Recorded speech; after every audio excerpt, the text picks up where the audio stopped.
99% of humanity breathes dangerous air. 4.2 million people die every year from air pollution alone. 2 billion people lack access to clean water. And if you live in a city, which most of us do, you're facing not one environmental health threat, but five, and they're amplifying each other. This isn't dystopian fiction. This is documented reality, and it's about to get worse unless we act. I'm Dr. Anthony Iyore and Anaweokhai.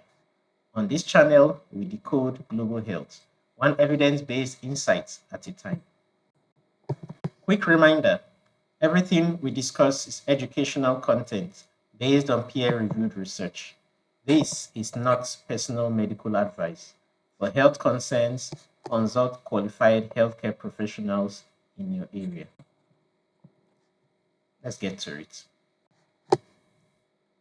This series is based on 4 textbooks I've written, examining the intersection of urbanization, environment, and health, urban health and megacity resilience, planetary health in the Anthropocene, health in crisis, and the political economy of universal health coverage. These aren't theoretical exercises. They are systematic analysis of the greatest public health challenges of our time. How do we keep people healthy in cities that are, frankly, making them sick? Here's the reality: 99% of the global population breathes air that exceeds the WHO safety limits. That's not a typo. 99%. Air pollution alone causes 4.2 million premature deaths annually. And here's what most people don't understand: 89% of health outcomes come from environmental and lifestyle factors, not medical care. Your zip code matters more indeed than your genetic code. 89% of health outcomes from environmental lifestyle factors. We're living through the fastest urbanization in human history. By 2050, two-thirds of humanity will live in cities. But the cities we're building and the ones we've already built are creating health crises on a scale we've never seen before.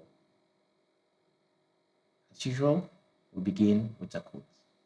What we don't see can still shape our lives. But once we see it, we can change it.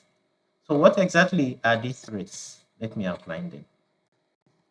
Over 12 episodes, we dissect 5 interconnected environmental hazards destroying urban health. Threat number 1: air pollution.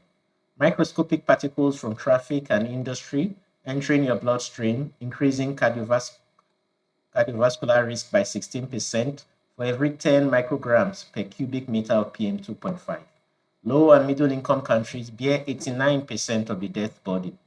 Episode 2 shows you exactly what's in the air you're breathing and what it's doing to your heart.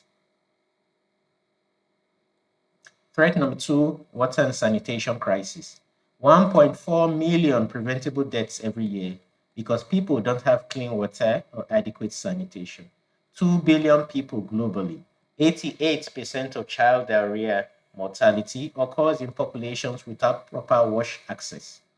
Episode 3 examines why this crisis persists when we know exactly how to solve it. Threat number 3: the green space deficits.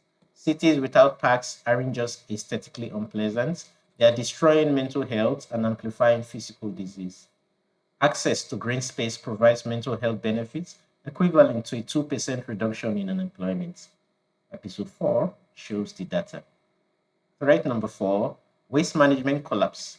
When garbage isn't collected, which happens in more than half of low income urban areas, it becomes a disease vector breeding ground.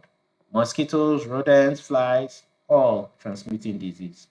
Decomposing waste contaminates soil and water. Episode 5 connects the dots. Threat number 5: urban heat islands. Wealthy neighborhoods can be 10 degrees Celsius cooler than poor ones in the same city. During the 2003 heat wave in the UK, over 50% of mortality was attributable to the urban heat island effect. Episode 6 shows you why poor neighborhoods are literally okay. You can quote this: the problems we face aren't random, they are designed, which means they can be redesigned.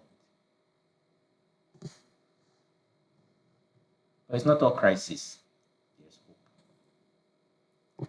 Here's the truth most media won't tell you. We know what works, not in theory, with documented evidence.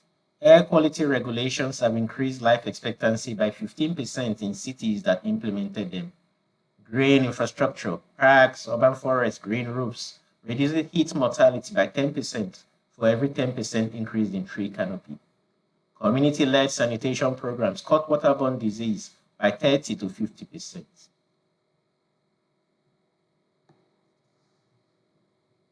The second half of this series, episodes 8 through 12, walk through evidence-based solutions, urban planning that saves lives, community power combined with strong health systems, a four-pillar framework for building megacity resilience, proven interventions with hard numbers, and finally, the future, smart cities, AI-powered sensors, climate health integration. This isn't abstract policy discussion. These are concrete actions that cities have taken with measurable results. Life saved, disease prevented, communities thriving instead of merely surviving. Understanding these patterns isn't just about knowing, it's about improving our world and living well within it. That's what education truly enables, and that's what this series delivers. Each episode runs 10 to 15 minutes, enough time to present real evidence without overwhelming you. We release weekly, every day of the week. The series structure is deliberate. Episode 1.1 to 7 examine the crisis, the five threats, and how they compound into one perfect storm affecting millions. Episodes 8 to 12 present solutions, what actually works, proven with data from cities worldwide. The finale brings it home, what you can do, whether you're an individual, a professional, or a policymaker. Every episode is based on peer-reviewed research from systematic literature reviews covering 68 to 116 articles each, evidence from 120 plus countries across 6 continents, analyzed over a 20-year period. This isn't opinion, this is the most comprehensive synthesis of urban environmental health research available. But I'm not presenting this for academics alone. This is for everyone who lives in a city, cares about their health, and wants to understand the invisible forces shaping their well being. That's most of us humanity. Drop a comment. Which of the five threats concern you most? Air, water, green space, waste, or heat? Here's what I want you to understand. Urban health isn't someone else's problem. If you live in or near a city, this is your reality. The air you breathe, the water you drink, the spaces you access, the waste around you, the temperature you'll experience, all of it is shaped by decisions we collectively make. This series gives you the knowledge to see clearly, the evidence to act effectively, and the tools to demand better. 12 episodes, 5 threats, dozens of solutions, one goal: healthier cities for everyone. Subscribe now. Episode 1 drops soon by starting with the air you breathe in right now. If this research challenges how you think about cities, hit subscribe. We're releasing new episodes weekly. Next time, episode 1, where we examine why 99% of us breathe dangerous air. I'm Dr. Anthony Iyore and Anaweokhai. Remember, real health starts with real society.